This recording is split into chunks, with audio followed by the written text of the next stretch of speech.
Hey there, before we get into our episode, this is Fred and Tom here. We want to tell you a little bit about our Patreon. That's right. You guys thought you were buying ad-free, but we got some ad copy to read to you. Yes. We want to tell you about an exciting way where you can get more content, more takes, more insight from your two favorite podcasters, Fred and Tom of Show Me the Franchise. That's right. But instead of just showing you the franchise, we're going to show you the Patreon with the Show Me the Patreon channel.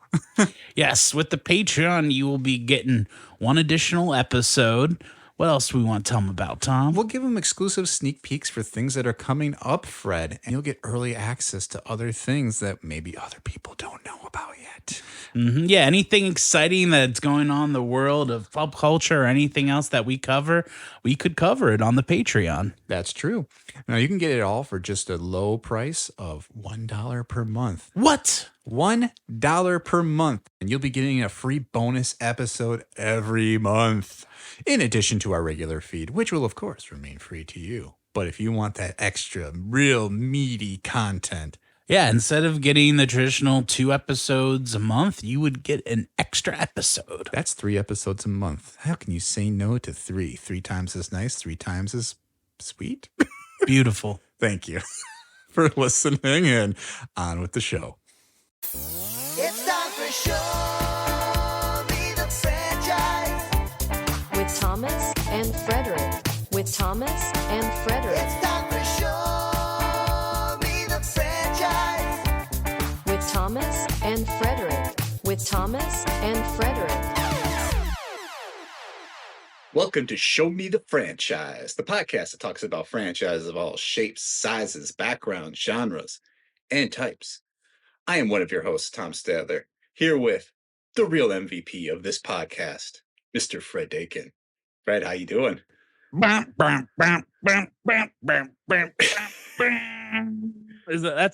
good, right? Yeah, no, you got Hell it, man. yeah. That's I'm excited courage. to be here, Tom. It's a beautiful day. There's not too much wind. I feel it would be a good day, if you wanted to go outside, throw the ball around. Yeah, have a catch, if you will. Yeah. I'm still buzzing a little bit recently because off of just having a catch. I think of Field of Dreams with that line, and that whole bit recently at the Oscars where Mulaney just starts describing the plot of Field of Dreams and just the whole like poking the hole in the shtick of Burt Lancaster not being able to return to the field once he walks out. Yeah, I loved it. That was probably my favorite joke of the Oscars. I feel like that's just how I am most of the time, just like over explaining movies to people. So I was loving it. Yeah, it was a very relatable moment. And if anyone has not figured out what we were talking about this week, our topic is baseball, but specifically something that is very near and dear, especially to my heart and to the hearts of many in the great state of Wisconsin, and especially the Milwaukee area. And that is the Milwaukee Brewers Baseball Club. Brewers are located in Milwaukee, have been here. Well, we'll talk a little bit about that on and off for a long time.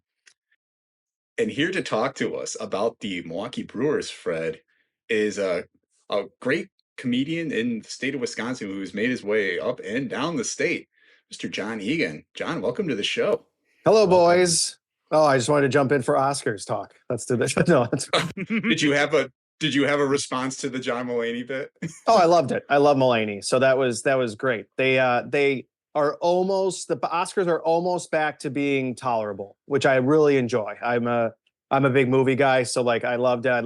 It was so great DVRing it and then coming back at 9 and just plowing through it was so amazing. That was a game changer for me. I bet that is the way to watch it, though. Sure. I don't need costumes. I want to see who wins. Fast forward. Let's see the major ones. Let's see the fun little things, and let's go home. Mm-hmm. Yeah, it was good to see everyone get those trophies that day. It was fun going to your house, having some good food, Tom. Yeah, we did. We enjoyed. We all watched it together. Oh yeah, it was an event. It's yeah. been like a 3 years in the making event, maybe 4. The improv club I'm in, we used to watch it every year together. Before Oh, really? So we'd have our sheets. You'd fill it out. You'd pay a couple bucks. The winner got all the money. We did the themed dishes. We went all out for a long time. That's pretty awesome. I do love a good Oscars party that does theme dishes too, because I think it's like you can make, nachos or, a chicken dip any day, right? Like what I want to see is what can you tie back to the movies that we've seen? And Mhm. yeah, so like I don't know, but we were pretty loose with it. Like we did, like I did a Reuben dip just because Killian Murphy was up for. I mean, it was more for St. Patrick's Day coming up, Right, but for sure. I was trying to make something work with poor things and onion rings, but I don't know. I couldn't really nail that joke, but I felt they were so close to each other. There was something there. Yeah, you would need to belch out gas bubbles after you ate those, though, too. would. But But we're not here to Either talk way. about the Oscars. We just spent a whole episode doing that not too long ago. So we are here this week to talk about the Brewers, which I mean, what would be your guys' pitch for a Field of Dreams related dish, or maybe a Brewers related dish? We'll have to maybe talk a little about that too. You guys can think about it. Well, it's got let it go. something with corn and beer. I Yeah. feel. I mean, if it's the Brewers though, brats, there's definitely that. But That's John, true. as a very avid Brewers fan, and we'll Yes. talk a little bit about some of your social presence too, because I'm very I get a big kick out of it too.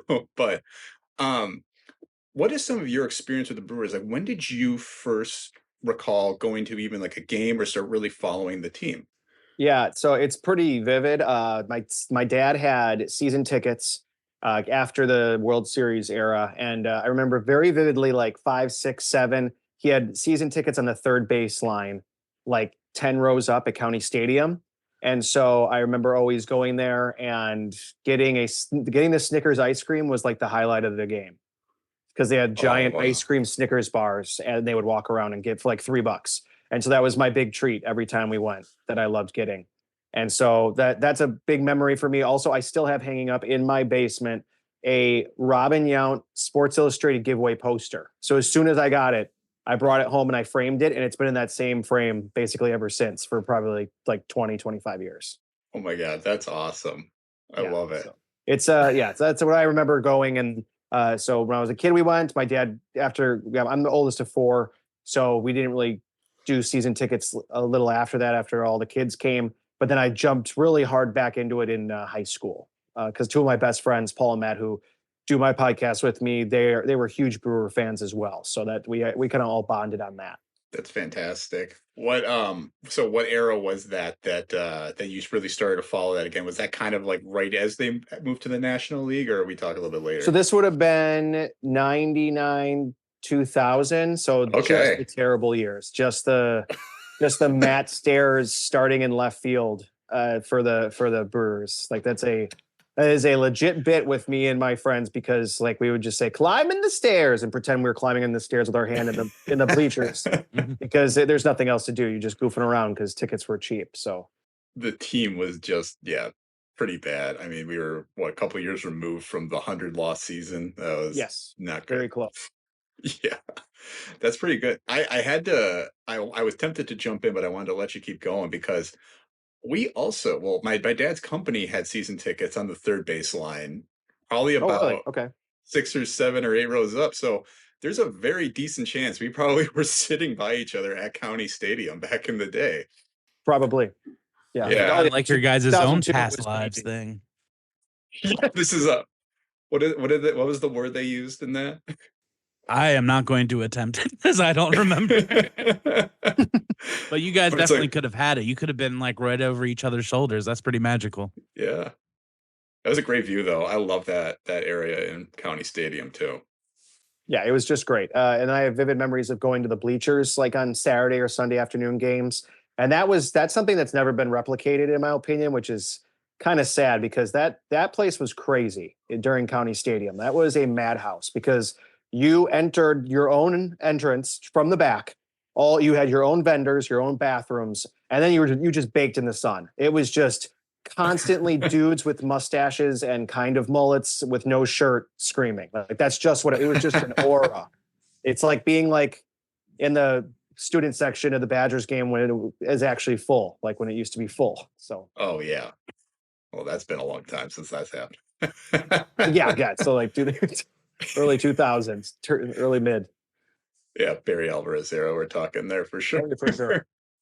But yeah, I mean, my favorite thing I think is like, and I think the Journal Sentinel even had a photo recently of guys walking into a Brewer game back. It might have been the 70s or the 80s, and this dude's just got a 24 rack of MGD on his shoulder, and he's looking back at the camera that took a picture of him. And I'm like, how could you actually bring your own beer into the game? They barely let you bring water into the games now. Right. Yeah. Water, you can do the thing in the packaging. You got the clear bag is the way to go now. Just fill that baby up. And people actually gave me good advice last year. So what you do is you freeze your water bottles, then you throw them in the bag so they're still cold while you're in the stadium. Oh, that's a really good idea. Right? That's pretty brilliant. So I try to grab snacks and water and stuff now to go in the game, just because I know after, especially if I'm not like driving, I know I'm just gonna keep drinking. So then I'm just gonna buy $12 peanuts. So I should bring my own stuff in and rehydrate. But hey, we successfully as fans bullied them to lower water prices. So that's I mean, at least it's a step in the right direction. Yeah, for sure. But you're still paying $12 for a 16-ounce Miller Lite there. Yeah. I still have a little trouble with that, which is, I think, speaks to why the tailgating culture has persevered, I think, for as long as it has, which is something I'll definitely want to talk to you guys about a little bit more. What about you, Fred? What was some of your experience? Because knowing that you are not somebody who grew up in Wisconsin, what were your experiences with baseball in general growing up, and then when you got here with the Brewers?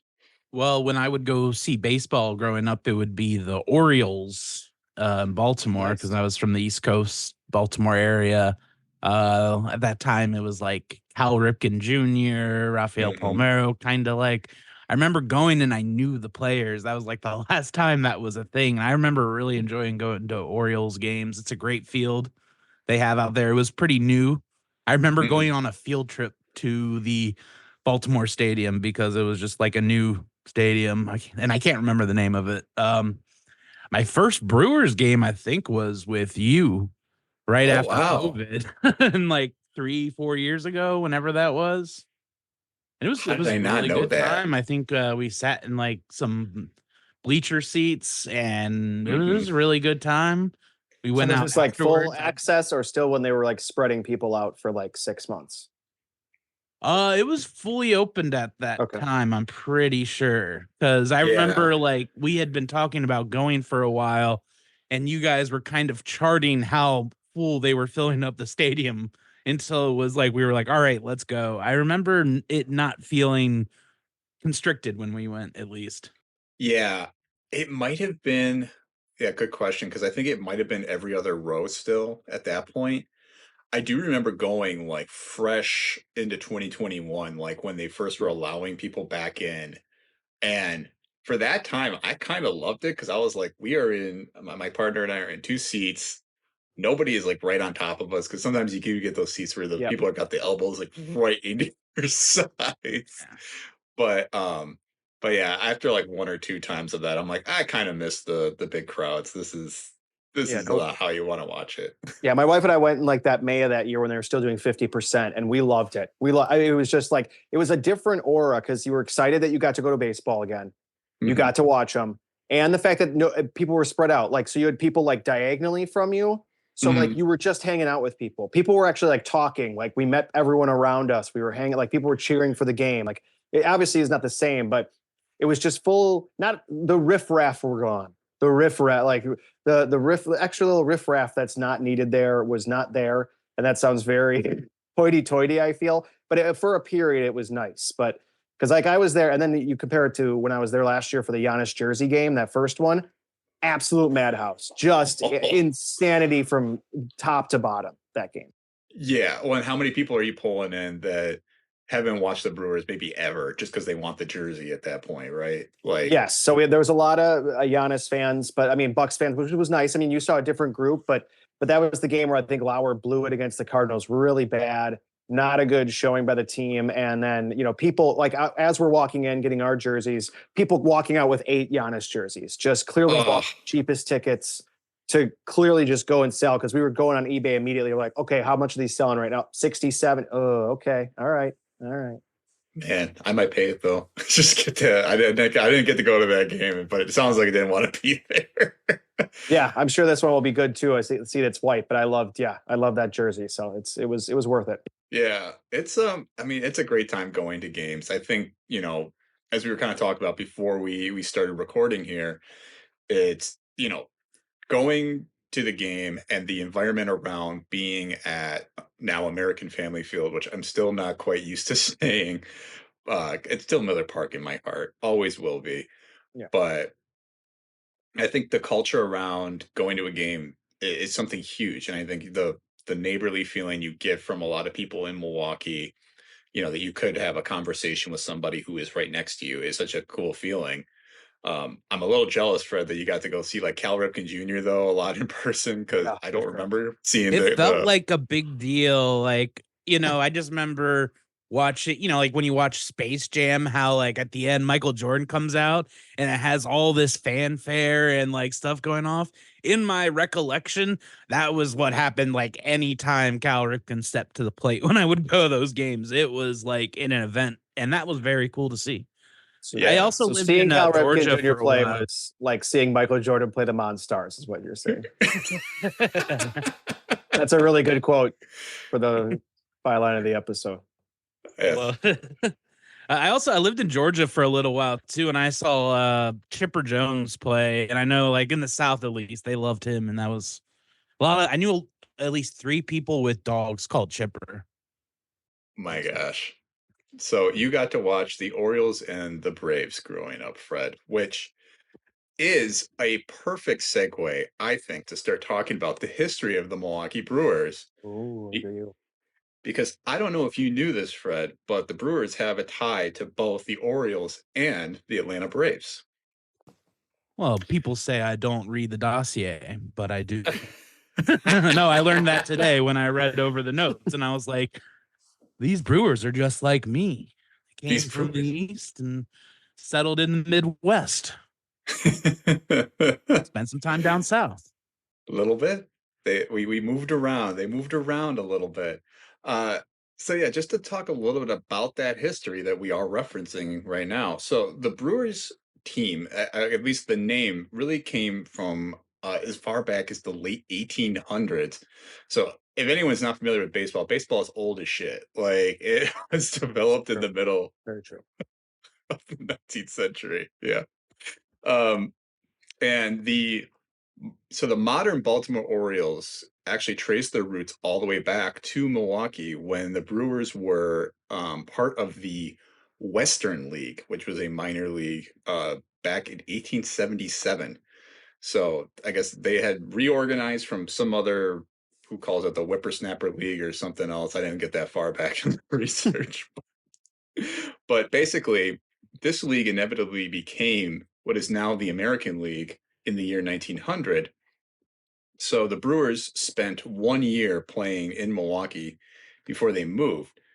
And during that season, they played at the Lloyd Street grounds, which I don't even know what that would have looked like. But apparently, this was a stadium that was located between 16th and 18th Street in Milwaukee. And I'm trying to like I think the only reference point I have for that is like thinking like around like National Avenue, like between 16th and 18th. But that's just sort of like, I feel like it's like a Home Depot now or something like that. So, I mean, I think it's probably so old, there probably is not a lot of record on it, but very interesting either way. So the Brewers then moved to St. Louis to become the Browns and stayed there for 50 years before they inevitably moved to Baltimore and became the Orioles in 1954. So around that time, the Brewers, well, not the Brewers, but then the Braves came from Boston. So in 1953, the Boston Braves moved to Milwaukee and became the Milwaukee Braves. So at that time as well, Milwaukee County Stadium, which we were just talking about at the top of this episode, was built for the first time. And it was located well, at that time, it was called 201 South 46th Street. I think now it's just one Brewers Way, or is that not even like the same street? I can't think of like. That could I easily think be the that's same. what it's Yeah, called. yeah, usually makes sense. Yeah. But I mean, everything around there has been renamed after like players and the Brewers, and even Brewers Way was what, Miller Parkway not even 5 Yep. years ago. For sure. Yeah. So Braves ended up playing in Milwaukee for almost 12 years. And during that time, they actually did win a World Series back in 1957, where they also had an MVP in a little known guy named Hank Aaron and a Cy Young winner that same year with Warren Spahn. So that's the only World Series that Milwaukee has on its record to date. So not even with the Yes. same franchise. No Brewers World Series. No, unfortunately, which they got close though. They got very, very close. And we'll talk a little bit about that shortly. But it was in 1965 then that the Braves moved to Atlanta and have remained there ever since, and leaving Milwaukee without baseball for almost 15 years after that point. One thing I did gloss over that between 1902 and 1952, there was a Milwaukee Brewers team that was part of the American Association, which is a league I was not familiar with. Have you ever heard of that, John? Nope, I have not. Yeah. And then there was the Milwaukee Bears that were part of the Negro National League. And both of these clubs played at Borchert Field, which was located on like North 7th Street and Chambers in Burleigh. Yeah. Another area, I can't exactly put it down. If you try looking any of these up in Google Maps, you'll probably get a pretty good idea. But it's definitely not somewhere you would be like, oh yeah, there's a baseball field there. I'm sure it's very unrecognizable. It's probably a Walmart or a Subway or a closed down Pizza Hut. I did just type in Burleigh and 7th Street here. Trying to get that aerial view. Yeah, I'm like looking at it. So I guess there is kind of like, there's like a lot of grass, like overgrown grass behind a fence, but it's right in the middle of like a neighborhood. Yeah, very.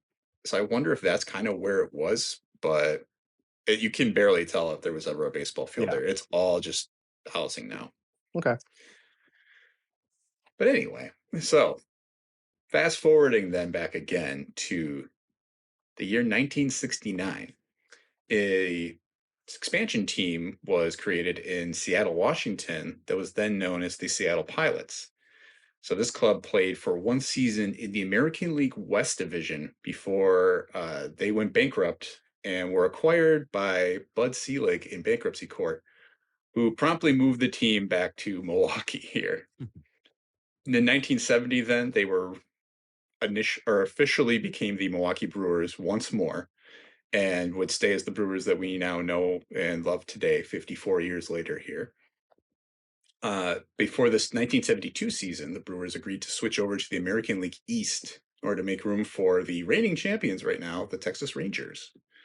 So they were also being added to the league. So the Brewers then played some competitive ball for a few years, but did not make the playoffs until 1981, where they had won the AL East division, but then went on to lose to the Yankees in a best-of-5 divisional series. So I'm glossing over a lot of like the trades and all the things that fueled that because wasn't it that Raleigh Fingers, didn't he? I think he got acquired that year, right?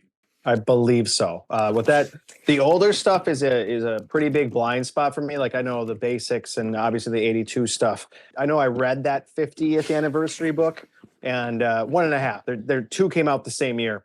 So I read 1.5. And so as you can tell, the history just stays with me. Yeah. Just pinpoint accuracy. Oh, here you go. So yeah, it looks like he was traded to. So check out this trade. This is kind of crazy. He was acquired by the Cardinals in 1980. And then that like winter, they traded him and Pete Vukovich and Ted Simmons to the Brewers in exchange for a package basically built around Sixto Lezcano, who had like one of like the great seasons in Brewers history that never gets talked about. It was like a 40-40 season, I'm pretty sure. He was very good.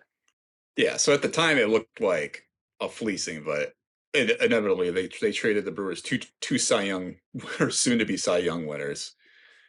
Because I think it was in '81 then that Raleigh Fingers did go on and win both the Cy Young and the MVP award for the Brewers. So that following year, Cardinals weren't looking so hot, but they end up getting the last laugh here. Yeah. Because that in 1982, then the Brewers ended up winning their division and made the playoffs again, but this time made it all the way to the World Series, which is now their only World Series appearance to date. They ended up facing the Cardinals in a best-of-7 series and lost in 7 games to those Cardinals. I guess I wasn't quite privy to the fact that the Cardinals were the ones who traded them, all those guys. So it's kind of crazy that they were able to still beat them 2 years later after that. Right. Well, and the fact that the Brewers, they should have easily won that series. Raleigh Fingers was hurt, and I believe someone else, another major player, I always forget who the other guy was, but Fingers was gone and someone else was, where they could have easily probably taken that game 7 or even game 5 if they needed to.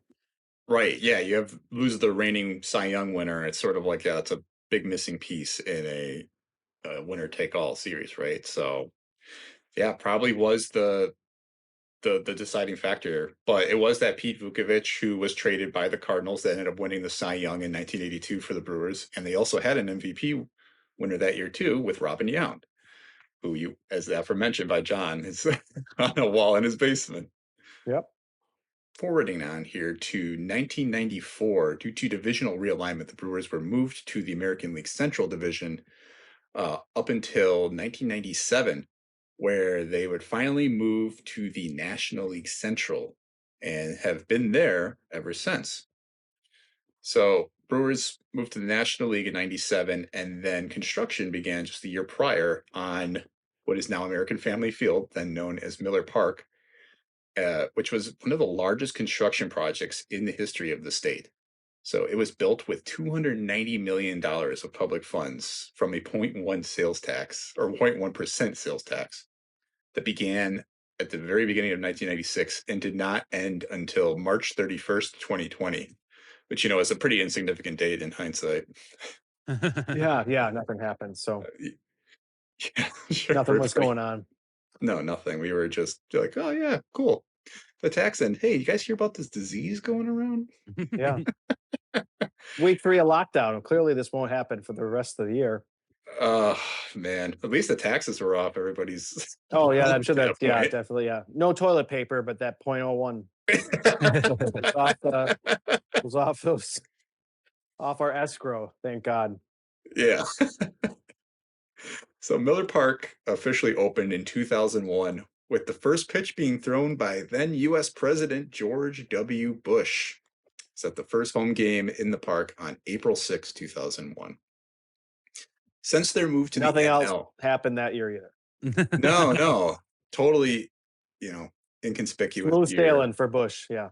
It does kind of feel like that's almost kind of emblematic of how cursed the Brewers are, right? Like, hey, we got a new ballpark, but the country's about to change for the worse ultimately for the next 23 years. So since their move to the National League, the Brewers have won the Central Division 4 times and have had 3 wildcard berths. 4 total Brewers have won MVP during their franchise history. So I mentioned Raleigh Fingers, who had won in 1981. Robin Yount won in 1982 and in 1989. Ryan Braun won in 2011, a very non-problematic campaign, as we now know. Will nothing happen? No. And then Christian Yelich most recently in the year 2018. 3 pitchers have also won Cy Young. So Raleigh Fingers again in 1981. That's pretty freaking insane to think of a closer who would win MVP and Cy Young in the same year. That's a talent. That's called a little bit of a talent there. Yeah, that's almost unheard of now. Also, lack of superstars. We could also put that. I think it was just good baseball, but not a lot of people can name, top 10 players in 1981. Yeah, I mean, Yeah, try to do it off the top of your head. I mean, you're going to have Robinade probably on that list, but Right. You can have a couple Brewers, a couple other players, but like most folks will not, unless you like, you might know your own team. But 1981 does not scream, the most talented baseball players ever. Right. Yeah, coming off a very, very popular era in the 70s too, especially. I think that's definitely a piece of it. Pete Vukovich won in 1982. And then Corbin Burns, most recently, now a member of the Baltimore Orioles in the year 2021, he won. So 3 players have also been named Rookie of the Year. Pat Listash in 1992, Ryan Braun again in 2007, and Devin Williams in 2020. So 8 people, and maybe some guys on that list, have been inducted into Cooperstown. John, I was going to try and quiz you. Do you know who they all are? Oh, I'm sure I don't, but I'm sure it's Fingers. I'm sure it's Yount, Molitor, Uecker. Technically, he's inducted, but it's like an honorary or like a broadcasting thing. It's like one of those things for Hall of Fame. I would say Uecker, Hank Aaron. Mm-hmm. I'm not sure if they count that. Oh, yeah, no, because he did play for the Brewers, so he would. Yep. He came back for his last 2 seasons to play for the Brewers. You know what? I don't know. I don't know every single one. Yeah. So Uecker actually apparently is not in the proper Hall of Fame, but another non-player is. And you could probably guess who based on his resume. Seelig? Yeah. The last 3, so I did mention one of the guys. He was in a trade mentioned recently with Raleigh Fingers, not Vukovich. Oh, it's Simmons, I'm sure. Yep. Okay. Yep. These last 2 are tough because another one was a trade target. I think it was in 1982. I might be wrong. It might be 1981, but Don Sutton. And then Trevor Hoffman also. Okay. Yep. You're right. Which is tricky because those are not the guys. Those 3 right there are not guys you would be like, oh yeah, they are classic Milwaukee players, right? They are right. No, I did see Hoffman's first game, the first game he closed for the Brewers, and that Hell's Bells thing was the coolest thing ever. The first time that happened, just that entrance was just insane. I mean, if you're young, if you like the trumpets from Diaz on the Mets, that is kind of the same aura. It just. When those bells started striking, it was goosebumps. Like it was just so crazy. It was so cool. It was. So Fred, I don't know if you are familiar with Trevor Hoffman, but so there was a guy who was a closer for the Brewers, and like so have you seen the movie Major League? I have. Okay. Is this kind of like a Wild thing? Yeah. And actually, I think that got cited. I think there's some people who dispute it, but I think the idea of a closer coming in or a pitcher coming in at the end of the game to a song was kind of introduced from Major League with Charlie Sheen coming into Wild Thing. And so Trevor Hoffman, who was a closer for the San Diego Padres for a long time, came to the Brewers too. But his whole thing was he come into AC/DC's Hell's Bells, and they would kind of like dim the lights in the stadium and just play it, and he would just come out on the field, and it is like you said, John, a goosebumps inducing. Yeah, it's so then cool. you get it's not like the middle, it's the beginning. So it's like the pause and the dings, and they show the bells on the big screen, and then the lights dim, and like who else? Chapman was cool because I saw him at the Red when he was with the Reds before he started beating women, and so he could have already, who knows? But when he came in, because we saw him actually back-to-back nights, and both times he closed because the Brewers lost. Yay! But that was very cool because they would do fire. They do fire at that stadium for the Reds, and that was cool each night because it would go red.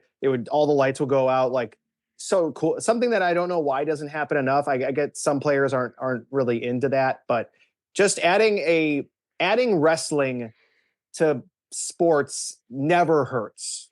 It doesn't. It always enhances the experience. Like when the fact that the Packers do the tunnel, like the Michael Jordan Bucks thing. Well, not the Bucks, the Bulls. The song the Bulls used to come out to that everyone knows from Jock Jams. Like that enhances sports. Yeah, it does. What would you guys like to come out to? Ooh.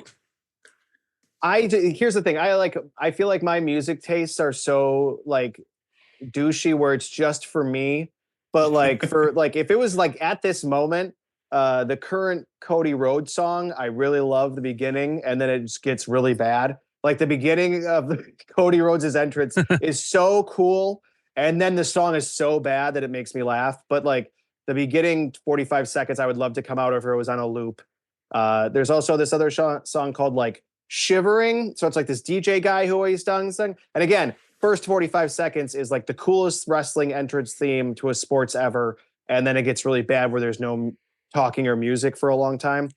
So those are mine. So, you know, those obscure references, half the people listening will not know, that they can research if they want. Oh, I would not undersell the amount of wrestling fans out there. I think There's if a you lot, mentioned I'm sure. Cody Rhodes, yeah, people will get that. I haven't watched it a long time, but I mean, I respect the game. I think No, it's yeah. fun. My son is getting a little older. He's almost 8, and so we only watch the Royal Rumble and WrestleMania. But he loves it Oh, because nice. that's the ones to watch. That the big spectacle. Like it was like the Royal Rumble to me is the coolest part because it's just so random and it's so crazy, and so we still watch those because you know we just love stealing Peacock free trials. Don't complain about Peacock; they're giving it away. Watch the playoff games and cancel. It doesn't take too much effort. Hey, hop on the cock and then get off. That's just So easy.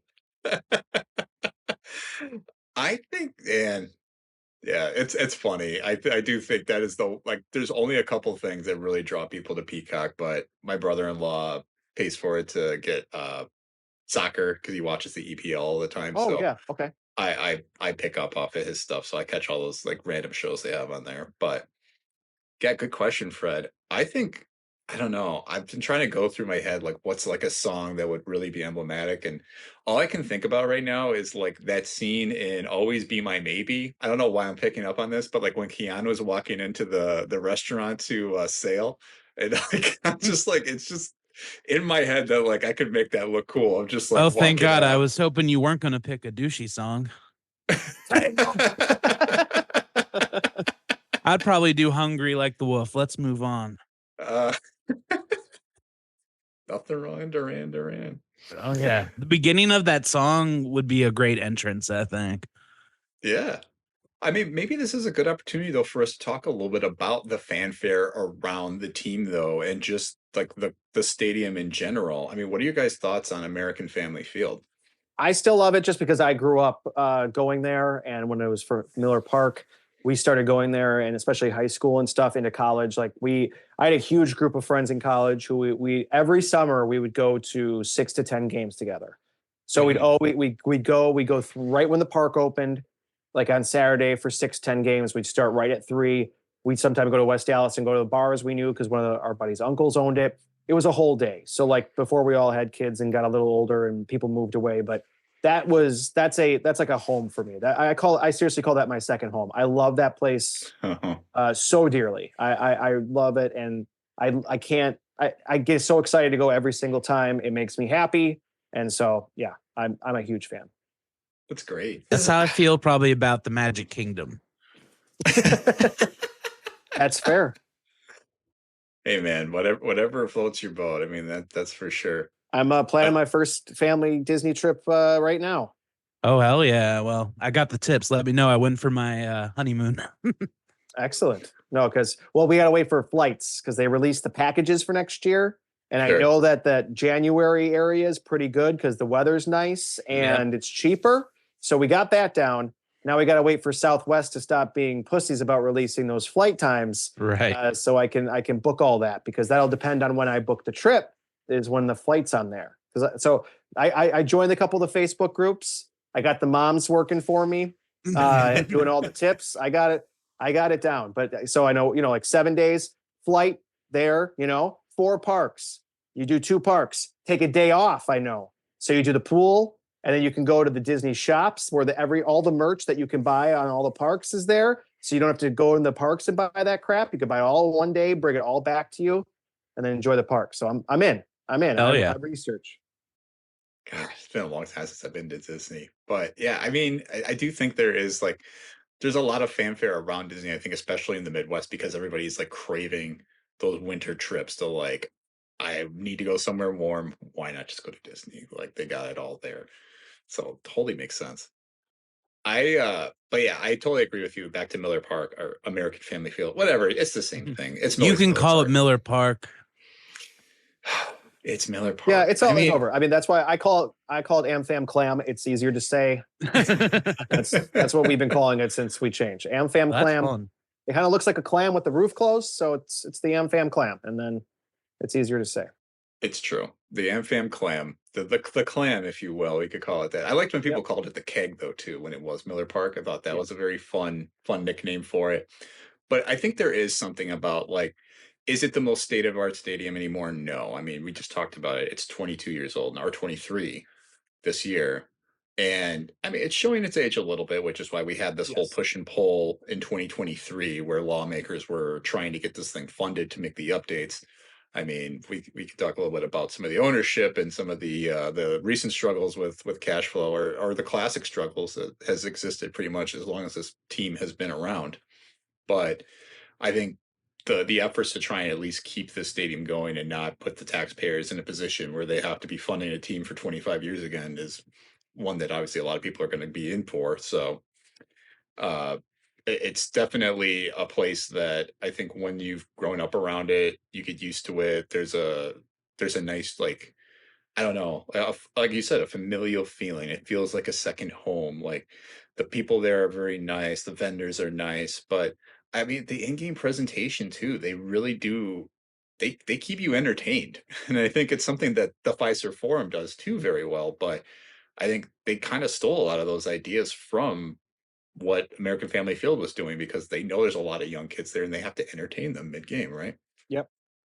Yeah, my kids did like the batting cages for the first time on the lower level last year and that type of stuff. So yeah, it's again not the state of the art, but there's still enough to do, and it's really is good for people. You know, there's different sections, different things to do, so different spots that have different stuff, and they're trying to add stuff. Obviously, how they didn't see that X Golf wasn't going to be a laughing stock is very funny, but I'm sure it makes them very good money in the off season for corporate stuff that a lot of companies in Wisconsin, I'm sure, for an outing in December to go to Miller Park or AmFam Clam and have a golf outing, I'm sure is very cool for at times. Yeah. And for me now, the clubhouse sale is a national holiday for me. Oh, yes. Get anything good this year? Or has that not happened yet? No, it happens every December. So it's like That's the first weekend of December. So I take off work, I drop the kids off at school, I drive down, I go right as early as I can. Then I drive back up, and then I have myself a little me lunch, have a couple drinks, usually go to the outlet mall on the way up and spend more money. And then I go home with usually because they'll have sweatshirts, plushes. I have my little Keston Hira plush from there. Oh, that's great. Hashtag Team Hira plush. There's a select few of us who grab those. And so it's a fun day for me. I make it a whole thing. It's a great reason to come down to the city too, if you need to make an excuse for it too. I think not even just the clubhouse sale itself, but yeah, to come to a game. I think if you're not in the local Milwaukee area, which I forgot for a second, I was like, what's the big deal about driving up? But yeah, obviously coming down from northern Wisconsin, it's like, okay, yeah, you gotta make some time for it, even if it is only, a couple hours or something like that.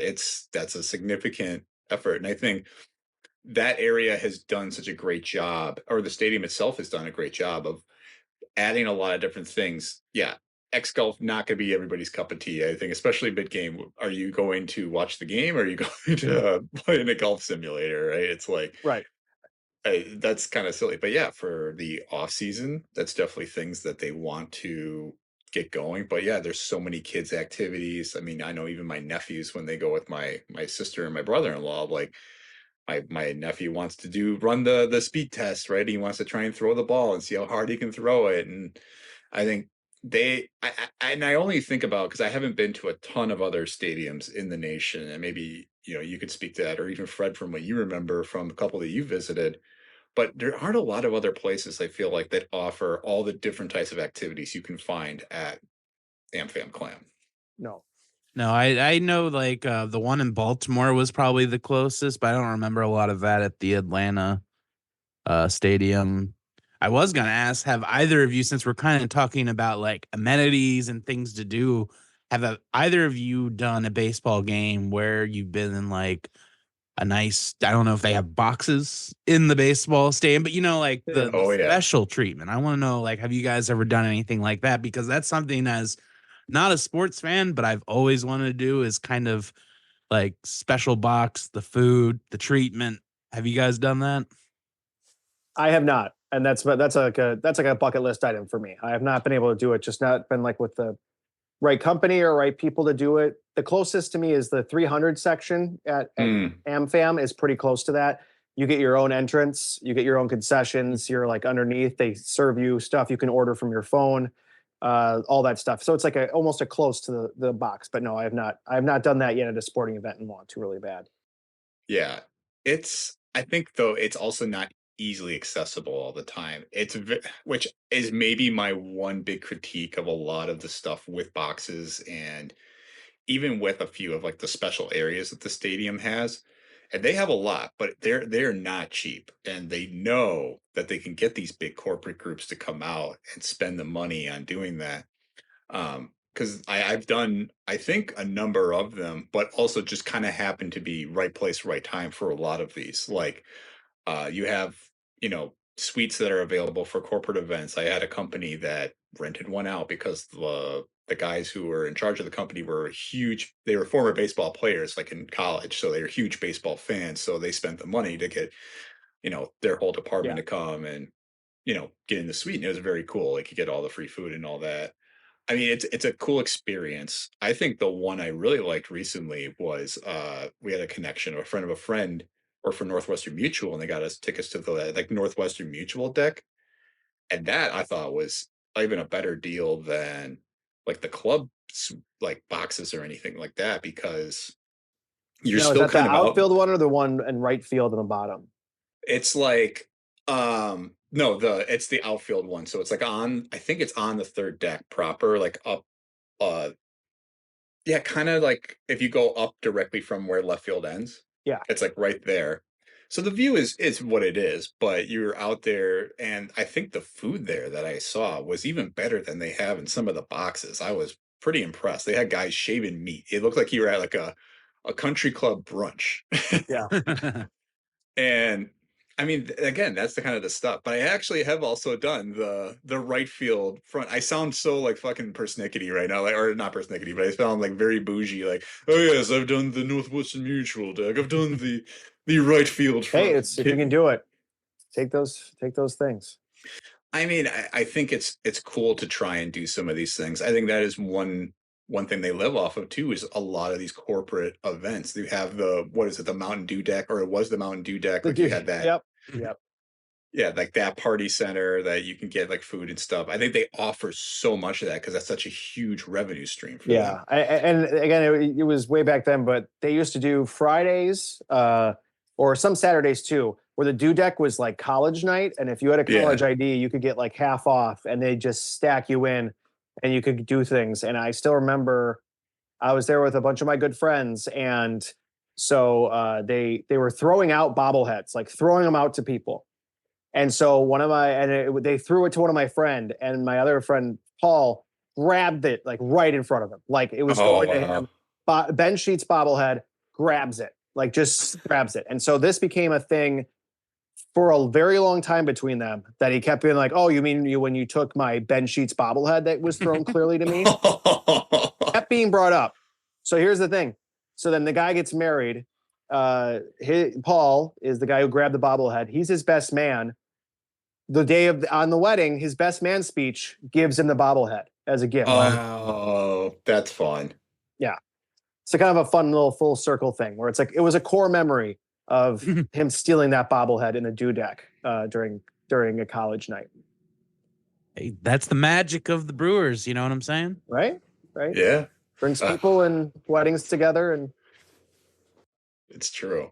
I think, I think that is just what is kind of magical about baseball in general, though, is that there does seem to be such a blend of things. And I think Milwaukee's done a good job, even though they're not the oldest franchise in the league anymore.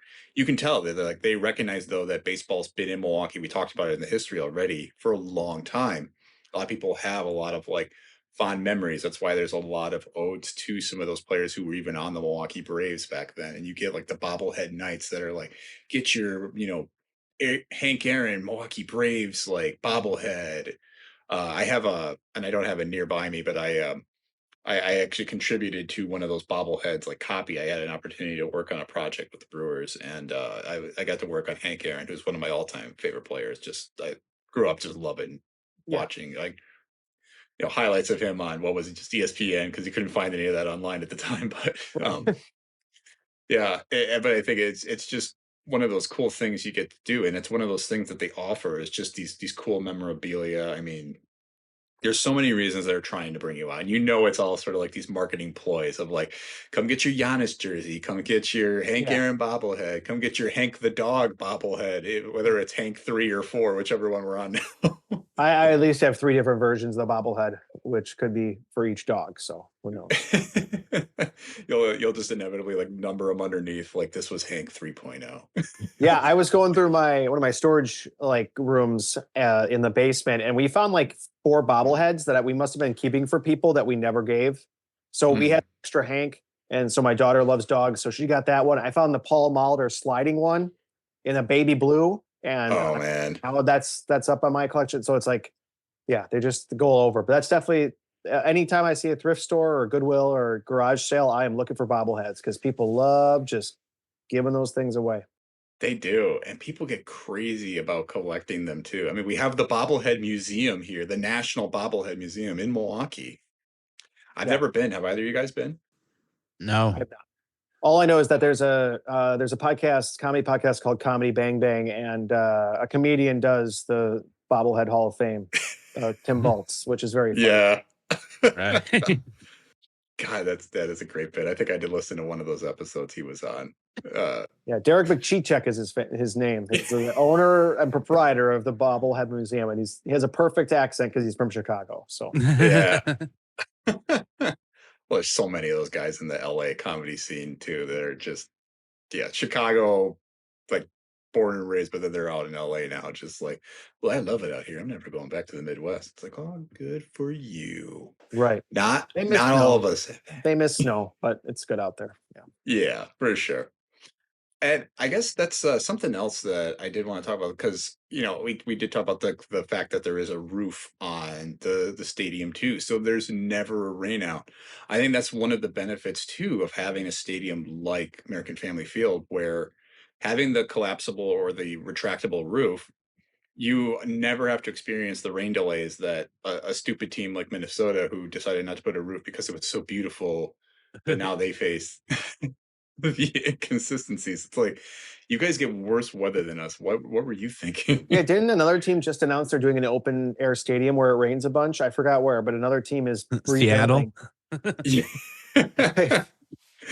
Very possible. I think they do have a retractable roof though in Seattle, and they do in Miami, which obviously also makes sense considering the fact that it's like ridiculously warm there, so you can have right, days. Chicago, there's always a lot of rain out. Pittsburgh, there's a ton of rain outs, and Cincinnati's right on the river, so sometimes it happens. So it's we're really the only ones in the Central who could guarantee a game that day.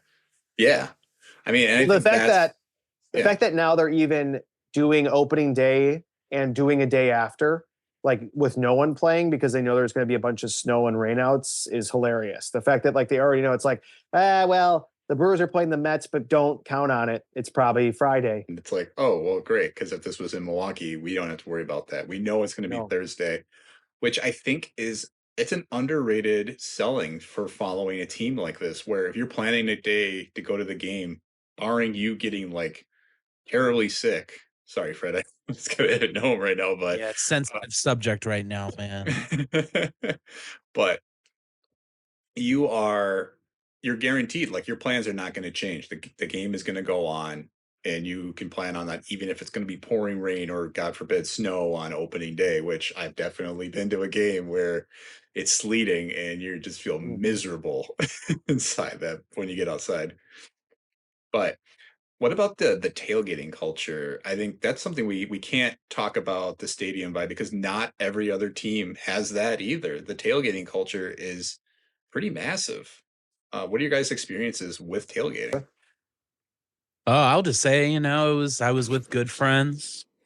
I was surprised of how set up it was for tailgating compared to other places because I tailgated for a Brewers game. No, excuse me, for the Braves game, and literally it was just like a patch of dirt that we all parked near. It wasn't like this elaborate setup. It was I feel like at the Brewers Stadium, it's kind of like, look, we know all these people are gonna show up and they're all gonna want to pull a cork, and like we've got to like set this up perfectly. And it feels like almost just like a perfect symphony to set up people tailgating. I was just in awe watching all these little setups of people playing games. I know I must sound like an idiot because I'm sure this is how it always is, but I was just like taken aback that people had like these full grill setups.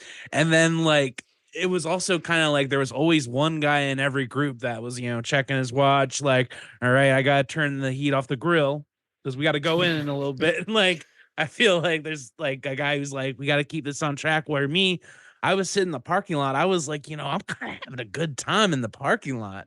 Bring the baseball to me. But no, I had a great time tailgating with you guys last time. Yeah, we'll definitely have to do it again. I think it's good. What about you, John? What are some of your experiences or memories of doing it? Oh yeah, that's good. It's never stopped for me. So Hmm. I've got three friends up here that we go to at least one game a year together, and so then I go to with friends to Milwaukee too. But we do the whole thing. Like we went to a Wednesday game last year where it was that hot game, like the Oh, sure. hottest game, like the hottest day in the summer last year. And of course, we went to it, and we were behind Yelich in the bleachers, where Oh, wow. we were just sweating our tails off. But we did the whole thing. We bring a grill that my buddy can pull up. He pulls up and grills. I have a giant blue and yellow retractable little tent thing that we can set up. We bring bags all the time. I have dice. Our tradition is now a big bar dice. We play ship captain crew with giant dice that I have, and they're Oh, all wow. broke to shit now because we throw them on the concrete over and over. But we do that all the time now, just as a fun game to do before we go in. So I've got That's tables, everything. So I'm all in for tailgating. I love it. I think it's the coolest thing to do, and just to walk around and see people. Because to me, it's summer. Like that's summer to me is just sitting in a t-shirt, sweating, with flip flops, 5 layers of suntan lotion with my hat, just drinking, eating, talk with people, goofing around, listening to music. That's again, it's part of I think why it's my second home. It's just like where my people are, where I feel like I can just relax. Nothing else matters except just that. Yeah. And I think you hit on something. I think you even kind of talked about it too a little bit, Fred. There is a community when you are talking about tailgating. You're not just there doing your own thing. You're not just there to sit in your own seat or whatever. Even when you're in the game, you're part of something kind of bigger, and you see that people have it. And I mean, I'm sure John, you probably run into this before too. It's like you go there to tailgate, you have your whole setup, and you realize, oh my God, I forgot a lighter. How could I forget a lighter? And you know that there's only going to be somebody, a car over, if not 2 cars down from you, who's doing the same thing. And you're like, hey, can I borrow a lighter? And they're always happy to give it to you. Like, oh yeah, yeah. Do you need coal? Do you need anything else? And they'll give it right to you. And Yeah, it's always just, have I a think, smoker. Have one smoker nearby, or just someone you know. oh yeah, Just you in catch case. that. Oh yeah, yeah. You always have somebody sucking heaters or getting their cigars out. Like this is our day out here today. But it's great. I think you got people. Everybody always contributes to. People are your food people. People who have like the gear, the coolers, the canopies, the chairs, the tables. And like I think that's what's so cool is you bring people together to do this thing to the point where it's like the game is kind of secondary. And I think I kind of talked about that's like the magic of baseball. I think that's the magic of Milwaukee baseball, though, even more so than a lot of other areas. You don't get that in Chicago, and I wish Craig Counsell would have realized that. But is that you don't get the people Turns out outside. checks are a lot better to him than tailgate culture. Yeah, exactly. He had enough of that over his lifetime. But he never got to participate in that as a player or a manager. Yeah, It's his loss. His loss. Or I'm sorry, whatever Mark Attanasio said. Well, it's like, oh yeah, it's like, he's lost this city, or he's lost this team. This lost this community. Yeah. Yeah, it lost this community. I mean, and as much as Mark Attanasio can be a little full of shit, I don't think he's 100% wrong. But the sentiment's just sort of loaded a little bit. For sure. If anything, Council fueled him. There's a part of me who is full Aaron Rodgers about this. I am full conspiracy that it's almost, I feel like Council knew that, hey, look, I have a chance to go to a big team for a lot of money. And there's also a good chance that this might fuel my team that has not given me my weapons that I needed to finally try to do something while I'm gone, while my best friend gets to manage the team. Like, to me, it's almost like a 4D chess move, even though he's going to get booed and he deserves it. And but he's also just enhanced the rivalry. So there's a lot more people angry about it than I am. I just could not believe he picked that. But again, it's 4 years, 4 or 5 years, and it's over. Then he can do whatever he wants. He can come back and be a commissioner. He can do whatever he wants. And, the fact that people welcome back, people are still excited about Braun. People are still excited about the fact that Packer fans still love Favre. I mean, like, there's a lot of worse things you can do and still have fandom for sports. Yeah. Yeah, like defrauding the people of Mississippi, but I guess that's what I mean. Yeah, you can literally be a criminal and still be cheered and have jerseys around your stadium for you is going to be a thing. Maybe this is a good transition point too, to kind of talk a little bit about the legacy of the players, because I think to that point of Craig Counsell or even like Ryan Braun, who, I mean, yeah, in comparison or context with other things, was what he did so much worse than what, some of the stuff that Brett Favre did. I mean, Brett Favre's got a lot of personal issues. Like, it's just a laundry list. But we're not here to talk about Brett Favre unless we're talking about his doppelganger, Jeff Jenkins. Right. But I think when guys come to play for Milwaukee, they do kind of become a part of a legacy, especially if they are a great player. I mean, we talked about Robin Yount very briefly already, Hank Aaron, Paul Molitor, who I think has not quite embraced the team the same way those other two guys did. But there's definitely this legacy of, like, when these guys come back or when they're on the team, you're seen as like, a legend, which is like, not every New York Yankee is going to be a legend because you're constantly being compared to Mickey Mantle, or you have even Aaron Judge now, right? And it's like he's trying to make his print on. Yeah.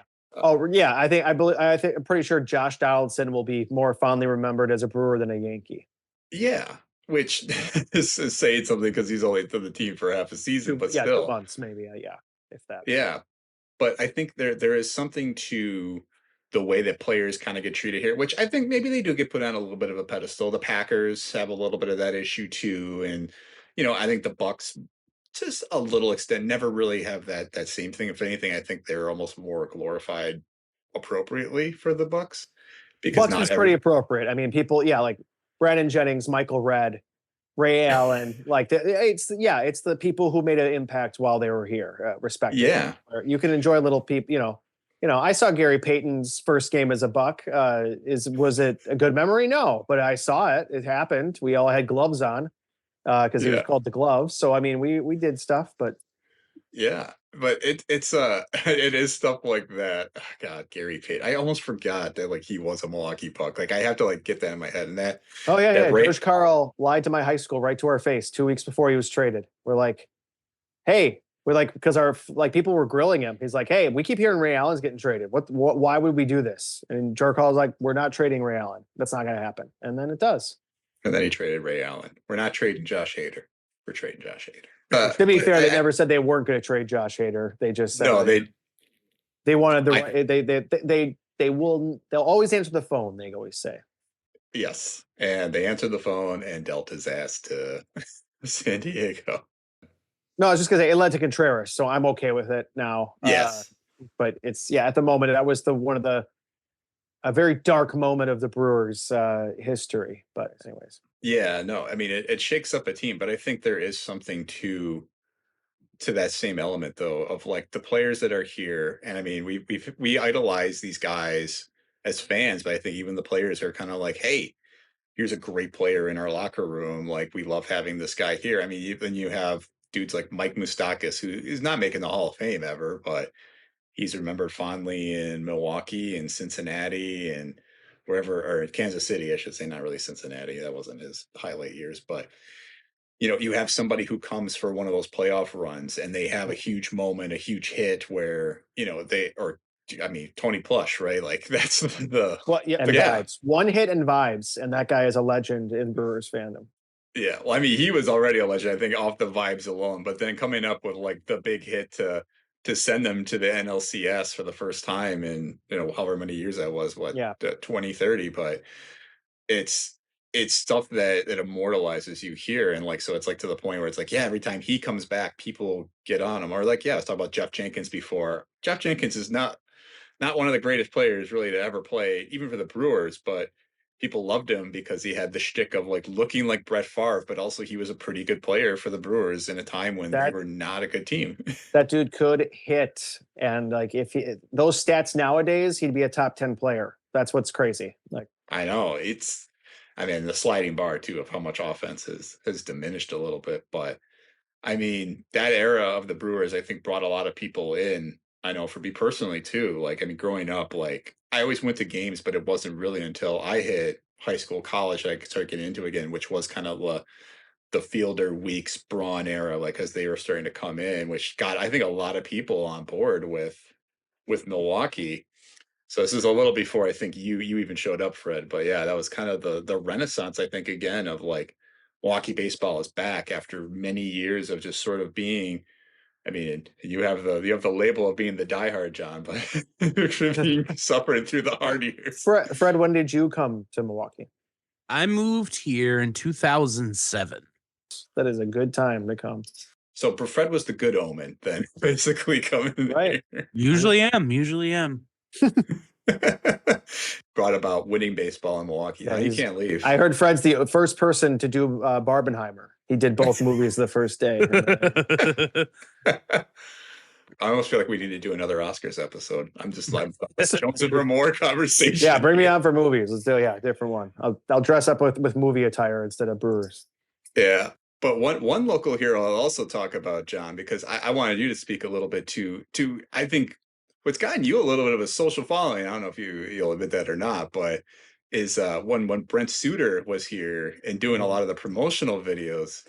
And I don't know if you want to tell the little story behind even your account name that you got on there. Sure. I definitely got popular because of him. My Twitter account was Brewers Raptor for the long. I mean, it still is, but when I first changed over, I was pretending to be Brent Suter's actual Raptor because his nickname was Raptor because he would act like that and look like that when he was in the minors. And so the origins from that is actually when I first started the account, I was in 2019 when you brought up Mike Moustakas. I was Mike Moustakas' actual moose. And so it was just that's great. With a terrible photoshopped Brewer hat on. And then I just would only so I would follow the Brewers, Mike Moustakas, a couple of the players, and then I would only comment on that and do moose gifs. And so then I was do that so 2019 was his last year there, and then he switched. And then after like asking some people, and I kind of had a little bit, I probably only had like 900 followers at that point. So then I switched to Brent Suter's actual Raptor, and that's when things kind of took off because I would respond to him. I would pretend I was a Raptor almost the whole time, that I was literally his actual Raptor. Yeah. And then the Brewers were too cheap to sign him for $3 million last year. But then now it's full circle, like Moose. He's now with the Reds, his hometown team. So it's still fun. Still support him. Still love him. I hope he comes back as a coach. But my assumption is he's going to stay in Cincinnati. But he's still. But like you said, he was an important part of the Brewers. Like you said, the promotional campaign, getting a lot of social issues going, like recycling the earth, and just a good, smart dude that was with the Brewers. Yeah, I mean, I think there's a lot of talk in sports about clubhouse guys, and like he's like, with a capital C, clubhouse guy. Like, he was somebody I think a lot of people were bummed. I mean, this is coming in, and not to date this podcast at all, it's coming in fresh off a time when Aaron Jones just got let go by the Packers, who was also a guy who I think a lot of people had a lot of love for, and was also capital C clubhouse guy. But yeah, at the end of the day, sports is a business, and ultimately they're going to make unpopular business decisions because you got people who are somehow determining that cap is better served elsewhere. But Yeah, it was more. I think the Brewers just played the wrong hand because they were still kind of, I don't know, even like last year. I think they were just kind of panicking. I think the Brewers yeah, kind of panicked a bit, and we did well because our team played well together, anyways. But they basically let go Suter quietly, so that the hope was that he would circle back around and sign for a lower contract. And right, for an aging specialty reliever, on paper it makes sense, but for $3 million you could have kept him. No reason to let him go to the Rockies. And I mean, but again, he proved how good he was at Coors Field. He lit it up. He did great, and now he's got a solid contract with the Reds. But yeah, just not a great move. Like you said, it's business. It's going to happen to everybody. But I think you could have waited 1 year. You didn't have to do that. Where I understand you had young people coming in. And Uribe, maybe Uribe doesn't show up last year if he's there, but it was dumb. But again, it happened. What are you going to do? yeah, unpopular things It made me have happen. to show my dumb face. So like, what are you going to do? Things happen. Hey, well, I mean, things happen for a reason. And I Right. think maybe that's a perfect transition to get to our segment of coulda, woulda, shoulda, because obviously this is kind of all about the sliding doors. And I don't think, honestly, Fred, I don't think this topic applies to more things than a sports franchise because literally in the moments of a team's history, you have nothing but a lot of like, oh, I wish this could have happened. I wish this should have, they could have done this or would have done that. They still should do this.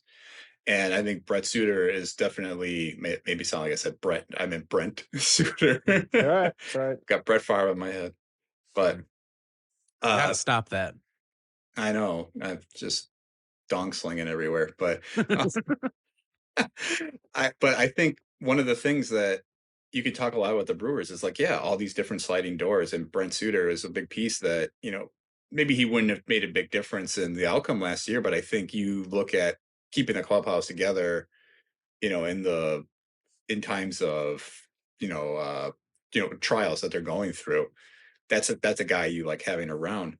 I don't know. What are some of the coulda, woulda, shouldas though you would have? And it doesn't necessarily have to be about the players that were on the team. It could be just about like things you would want to see at the park, things you want to see with the surrounding environment involving the Milwaukee Brewers here. So woulda, coulda, shoulda. Obviously, I would have changed the 2018 Game 7. That would have been nice. I would have loved to see a World Series because that's really like, it's like a huge bucket list item is for me to see a World Series game while I'm alive. Obviously, I want to see them win, but I want to be in AmFam or whatever that's called when we get there again. I want to be there and just do that. Like, it's not going to be a price thing for me. It's like perfectly there. And like even the last couple of years has been the worst timing in the world to go to a game. So in 2021, I was in Mexico for my buddy's wedding when we played the Braves, so I couldn't go then. 2020, that year doesn't count. 2022, we didn't make the playoffs. 2023, both those games, middle of the goddamn week. One was one of my daughter. It was my daughter's birthday, and the next day was something else. So I couldn't do it then. So it's like every year I'm trying to go to these games, the playoff games recently, and I can't do it. And I'm ready. I'm ready to go to another playoff game and see them. I just want to see them win. Woulda, coulda, shoulda, I would say Yelich's kneecap, honestly, in 2019. Yeah. Again, this franchise is just pain. If that doesn't happen, Yelich, compared to his stats, would have won MVP 2 years in a row. And there is a very good chance we beat the Nationals and make a run.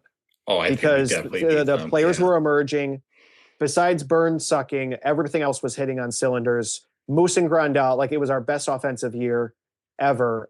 Who knows if our pitching would have done it, but we would have had a chance. And, just that. And then it's also when Craig Counsell started throwing in playoff games for us. Yeah. If you start going back to it and you want a conspiracy theory that's when he started giving up on this team, when he threw in Hader way too early. And apparently by 2019, he didn't know that he was one of the best closers in baseball. Who would know that, right? You only have a bunch of experience seeing that. And then woulda, coulda, shoulda. I'm actually in the camp as much as Rick Schlesinger claims that we should not change tailgating culture in quotes around AmFam Field, I am all for a beer garden or taking some of those dumb parking spots away and putting something cool in. Like that's only going to enhance everything that's going on. Like I know that stadium is always packed, and eventually, like on popular games and concerts, that place is packed. But you could take a section, you have a little beer garden, you have a hangout spot, you just have a park area, you have something where you could have mini concerts, you could have performances, you could have little things that would just add to that culture. So that's what I would love to see them add on to stuff or do something in between there. Or like, if you cross that bridge from the Yount locker rooms, there's the bathrooms, and then there's that little event area that nothing happens. There's a stand of terrible merch, and then an event area that nothing's ever there unless you're there for a 5K. That could be easily used for something else that is not being used. So they could definitely be utilizing those spaces a little bit better for people there if they want something different. Yeah, fully agreed on that front too. And as much as we did talk about the magic of the tailgating culture and all that, but there's plenty of space for all that, and there's plenty of space for other activities and other things outside there. I think they're a little too precious about that, and they overestimate how many people want to actually do it. Like a lot of people do it. It's like Fred says, it's a symphony, right? But there's all these different people of that. But you look at the Deer District downtown outside the Pfizer Forum, what a revelation that place is. It's hopping all the time now with the bars and all the different events that go on down there, and the space that they even have to like set up like marketplaces and stuff. Like that's pretty interesting. You look at I've been to St. Louis 2 years ago. I think I went to New Busch Stadium, and the strip mall, the restaurants they have right outside the stadium, like across the street from the stadium. And I remember going there with my partner, and I drove down there, and she and I were just like, man, this is really convenient to be able to go in somewhere, eat a sit down dinner, right, and then you're 2 minutes from the park. Like you can just walk right over, and you're inside. And I'm like, that's something that you can't necessarily do at Miller Park anywhere, really, unless you're front row. You've got a 10-minute walk pretty much from every point. So, I mean, and that doesn't necessarily change with your pitch there, but I think you definitely have at least opportunities to add something that brings people in for experience if they're not just a tailgating person. Maybe they don't know what it's about. Like for guests too, like to give them a chance to do something different that doesn't require them going to Blue Mountain and having to look up shuttles or something like that, right? Like, right. Yeah, and thank God they're doing the license plate thing, so it's easier to get in, but doing nothing about leaving, which takes 8 years. Thank God they didn't do anything to help that out. Good job. Yeah, they can only keep one thing at a time. That's revolutionary. Yeah. Why do two things at once? Yeah. Fred, are you privy to what happened to Christian Yelich with the kneecap thing? I was just thinking about that. No, I'm assuming he heard it. Yeah, so the whole thing was that, so I mean, I mentioned he won MVP in 2018. So John was talking about how he could have been back to back, but basically, early September game, he swings. Usually, guys foul the ball off their legs all the time, and they're fine. He just happened to hit his right kneecap, and the fucking thing exploded. Like it just He hit himself in the kneecap, or the ball hit him. Perfect angle off the bat. It just smashed right in. It just shattered the knee. Yeah. Ball broke his kneecap. So he fouled the ball off of his knee, shattered his kneecap. And he just he started to finally look a little bit more like Christian Yelich last year, but it was a solid 3 years of he did not look like the same guy that he was before that. Yeah. And there's no way it's not related. I mean, how do you adjust your approach when you are basically have a reconstructed kneecap on your right leg? Like million different factors. Yeah. But last year he said he took the offseason to be off instead of so worried about being the franchise name and making sure he gets back to that. He just went back to, I need to play how I play and get back to what I do. And then last year was pretty good results. So you just hope that he's that consistent 20 home runs, 280 hitting, and just good OPS. That's just what we need from him. That's all we care about. Just be a solid contributor. Just don't stand there and take strike 3 in a playoff game against the Braves. That's what you don't do. I wonder if anyone ended up with that ball. No, there's no way they didn't burn it. It hit off his knee, and there was a visiting lock. It bounced right to the locker, like the dugout. There's no It way. was like the Grizzly Man videotape that they like burned after they didn't want anyone to see that. No, I can't even remember the director's name, the weird director I guy. couldn't either. And I made this dumb reference Son like of 2 a weeks bitch. ago Why to can't Tom, and I think was like, of I his don't know name? his name. Not Hans Zimmer. It's The something guy like who that. looks like this, Tom, who let me see the Baby Yoda. Oh, Werner Herzog. Thank you. Why was I looking up Nosferatu to find this? And ruined the franchise along with a player. You must never show this ball to anyone again. Never show sport.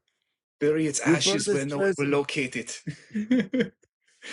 It's oh god, yeah. Terrible situation. I think the Brewers literally do have one of the worst streaks though of like key player getting hurt at the absolute last moment in the season when they could have been the biggest contributor. We talked about Raleigh Fingers in 1982. Like Devin Williams punches a wall in 2021. So he missed Brandon Woodruff last year. Yeah. Shoulder falls apart, can't pitch at all in the postseason. I think you can literally look at every single postseason. Oh, Ben Sheets tearing his shit in 2008.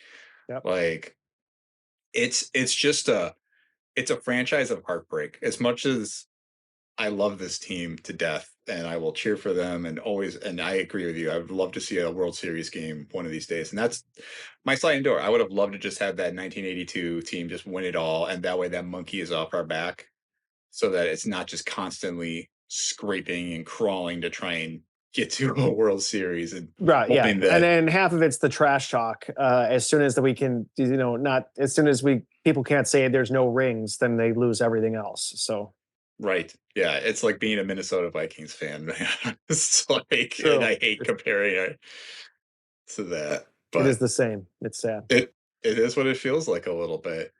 I would also add, though, in addition to that World Series, I think, that 2008 team, I wish, they could have done a little bit more. But, man, I think you're right. That 2018 team probably was the biggest one of like, if Chris Taylor doesn't make the most incredible diving catch in center field and, Yasiel Puig doesn't hit the ball like 2 inches further to the left than he could have, and then it's like we're totally talking about a different game. Were you there at all? Were you at the game?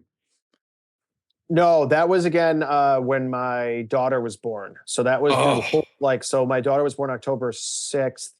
So that would have been the entire playoff series. So that would have been more of a being nice to my family and being like, I'm not just going to leave you and be, not be there so I can go watch these games. So but I did say, if we go to the World Series, I'm going, doesn't matter. So I was waiting for that. Also, it was just one of those things where you have your limits. Yes. Oh, yeah. There was no way I was going to miss that. But yeah, but I watched Game 7 with friends. Like I did all those things. So like it was a hell of a season. They made Tom Hordecourt did a book on it, so that's fun to read about everything that happened. It was just a special team. 2011, we could have done something, but our pitching decided to fall apart, and so again, heartbreak after heartbreak. And Brewers have a good window right now, and I just hope something happens, and the future looks great for Wisconsin sports. And you just hope that the Bucks helps a lot.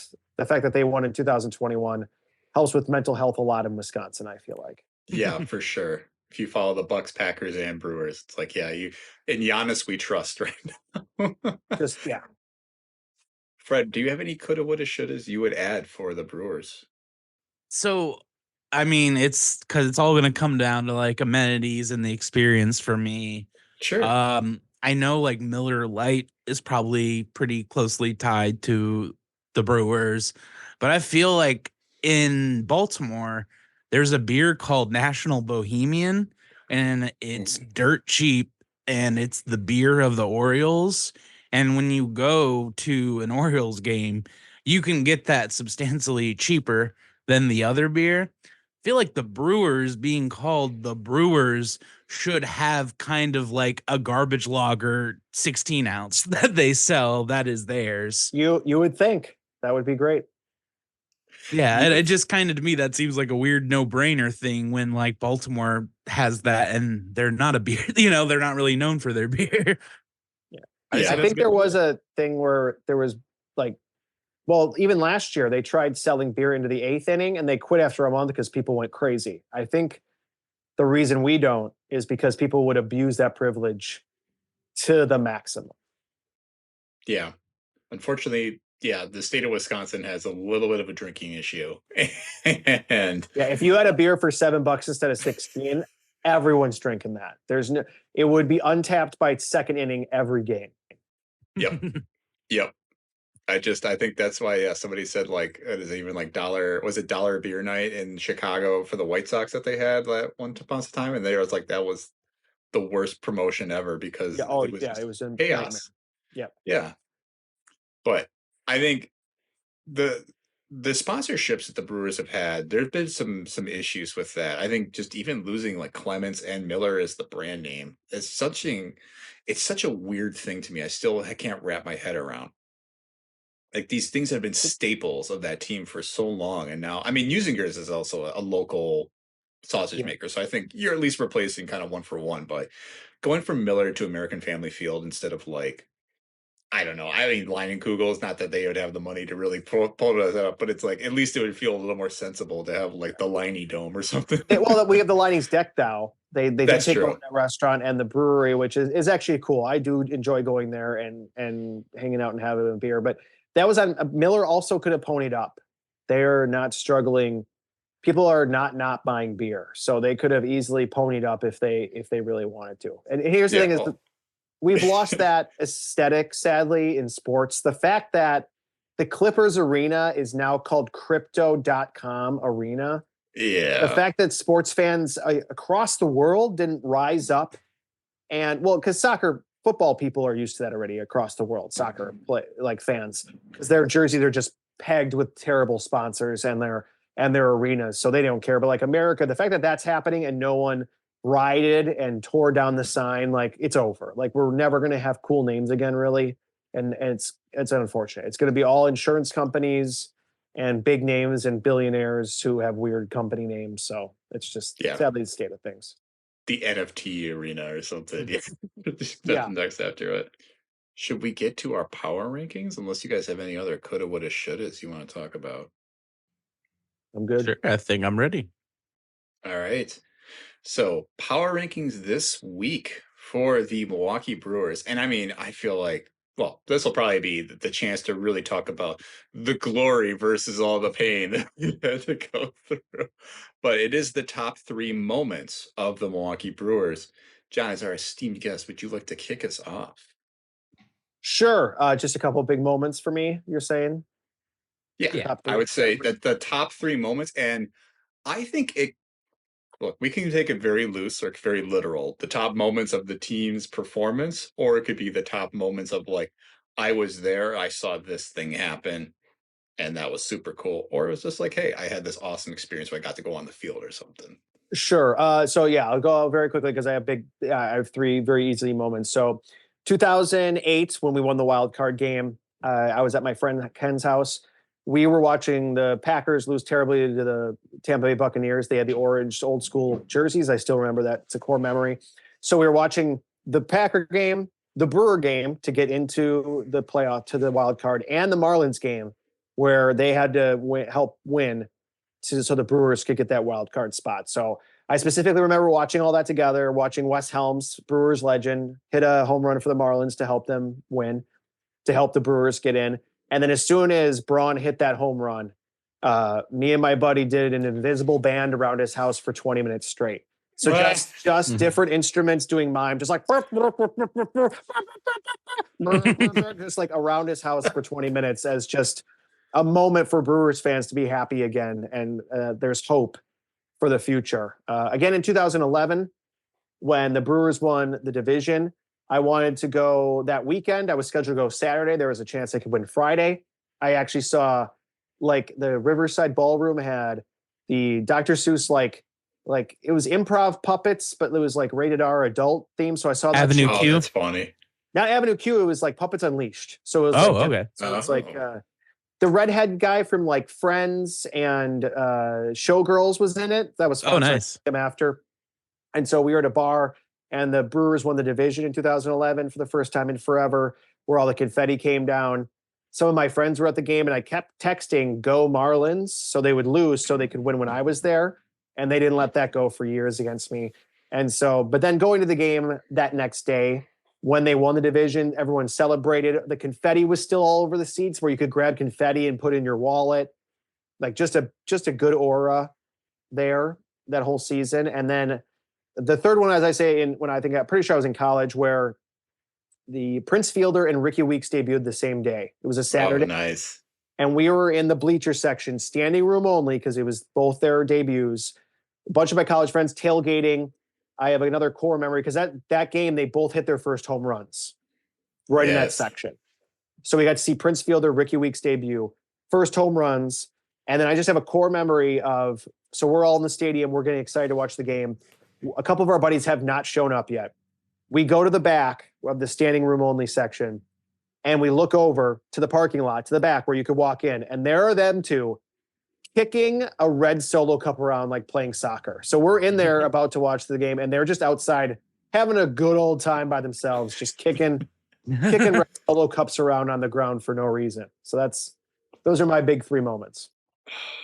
I feel like not enough people who maybe are not Brewers fans will appreciate that third one as much as they should, because that was kind of like, and I do want to talk a little bit about, before we let you go, about like the new era that's about to come up here, but that was the like introduction of like, this is going to be the new Brewers. These are your new guys. I mean, even pre-Braun, this was like, here's going to be your new superstar. Prince Fielder is going to be the guy. Ricky Weeks, I think, one of the most underappreciated players now, and I'm so excited he's back as a manager on the team too. But it was a page turn from 5 years of just kind of crap, and Mhm. yeah, it was good. So that's a great memory. That's awesome. You were there to see that in person. Very It's very fun. cool. Fred, would you like to share your three moments?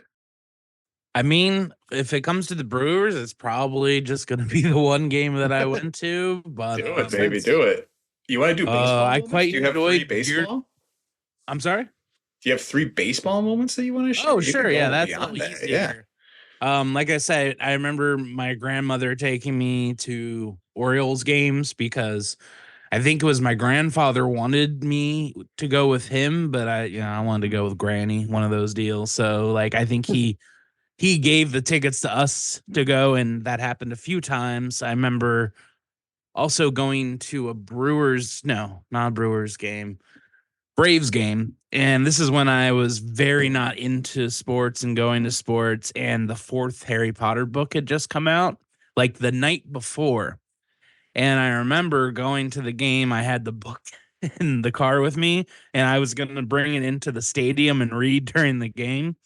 And my mom got very upset. She was like, no, you're not going to bring that. You're going to watch the game. You're going to have a good time. Yada, yada, yada. Get inside this stadium. I look around, and there are several people reading the Harry Potter book in the stands, like multiple people. One person right behind us. And I just remember looking back, like, is it good? And they were like, yeah. I was just like, okay. So then That's my number funny. one was the time that we all went together. It was a good time. Tom brought out the little grill. I still have some of his Little grill. propane tanks, I'm pretty sure. Tom, Yeah. I'm not sure where they are now. I moved recently. But I'm just saying worry I about did it. have them, and it always reminded me of that time we went.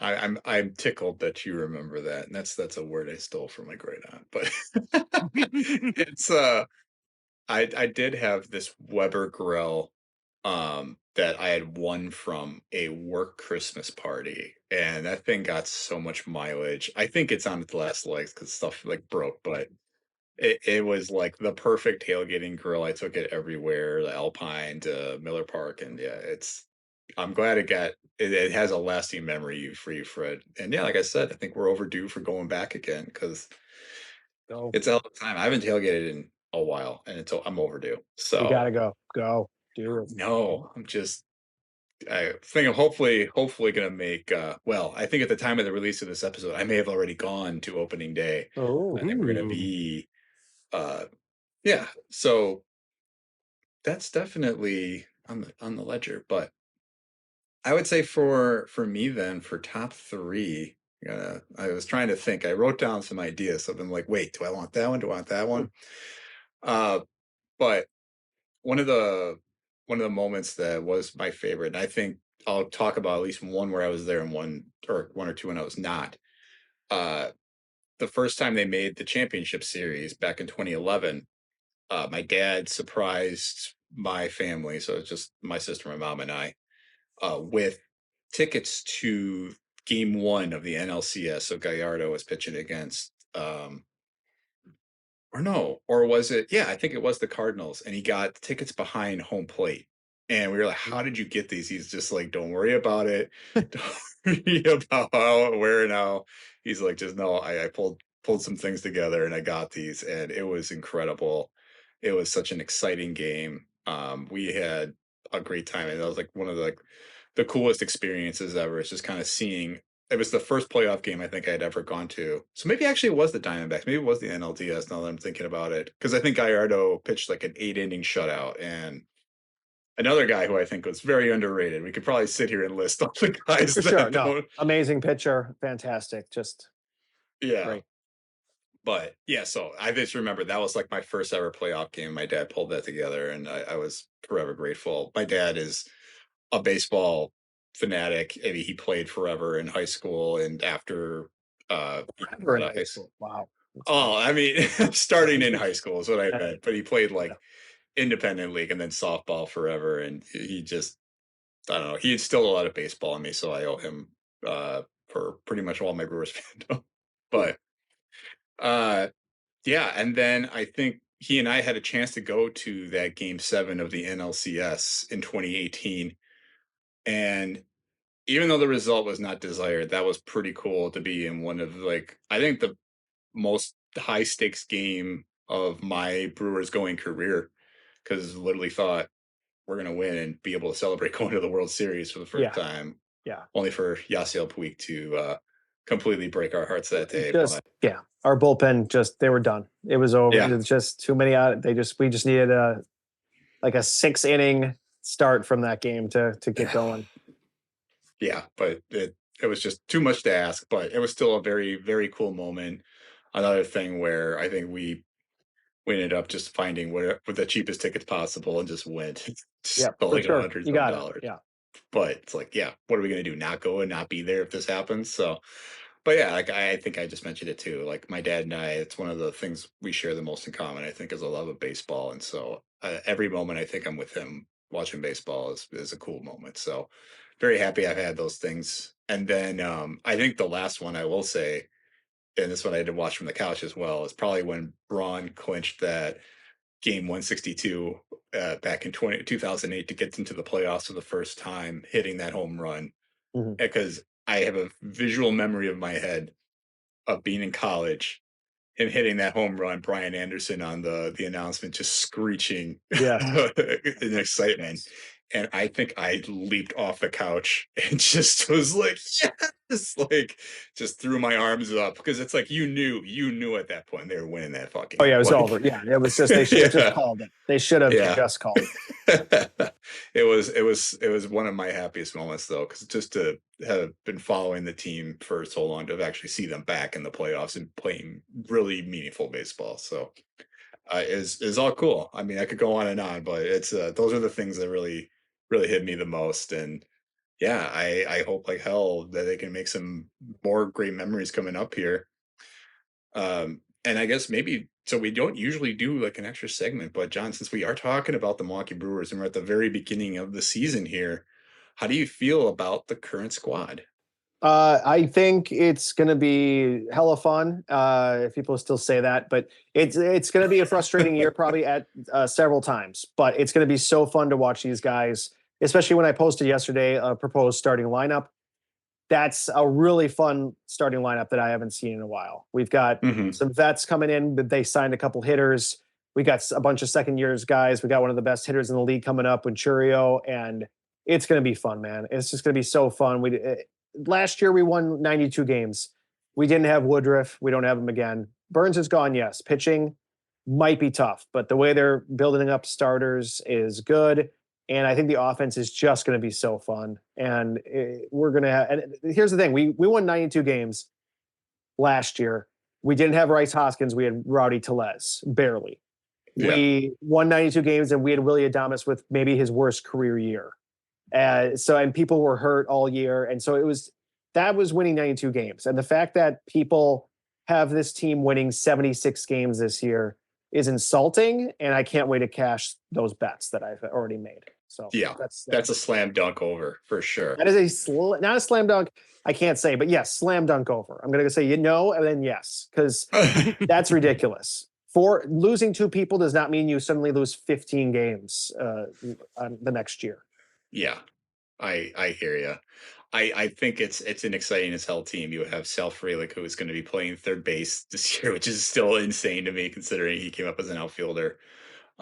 And then obviously Jackson Churio. I think he's going to be potentially the next big thing for Milwaukee. I mean, we're hoping that he's going to follow through and carry this team for the next decade plus. I mean, we invested in him already, so that's a name you'll get to need to know, Fred. Jackson Churio. And I think that I appreciate it. Yeah, just giving you the. Remember we were talking about in the Oscars episode or the Best Movies episode. Buy your season tickets now. Well, I mean, you don't literally have to buy your season tickets because they've expensive. Yeah. But mentally, you can buy those season tickets and remember that name. So I think that does get us to the end of this episode, though. John, thank you so much for coming again. Before you go, I know you plugged a little bit of your social kind of incidentally, but is there anything else you would like to plug? No, that's a big one. Follow me at Brewers Raptor. I'm at John Egan Stuff. That's my website. That's Instagram, Threads. When I tried to do Brewers Raptor as Threads, and they ruined my account because they claimed I wasn't real. So that sucked. So no, I'm not on Threads as much, but I'm under there. So there's another Brewers podcast is my podcast. So subscribe to that. That's always good. I also have a Facebook group called Another Brewers Facebook group. So join that. Just anything Brewers sports, and see me out there. I'm usually touring around Wisconsin and the Midwest, so usually have dates up. Very cool. Yeah, check that out. And yeah, sorry again. Website name is JohnEganStuff.com. Got it. All right. Definitely give those a look if you guys want to find out more from John. And Fred, anything you want to plug? No, I'm just going to go ahead and let you plug the podcast there, Tom. Yeah, I'm going to go real quick because we got a lot of convenient links now. We got our link tree with all of our social, Twitter, Instagram, Facebook, Threads. We're trying the Threads thing too. We're hoping that maybe it'll pick up. You can rate and review this episode. Just scroll down whether you're listening on Apple Podcasts, Spotify, or wherever you're getting your podcasts. It takes a second. It takes a second to do those things. It does.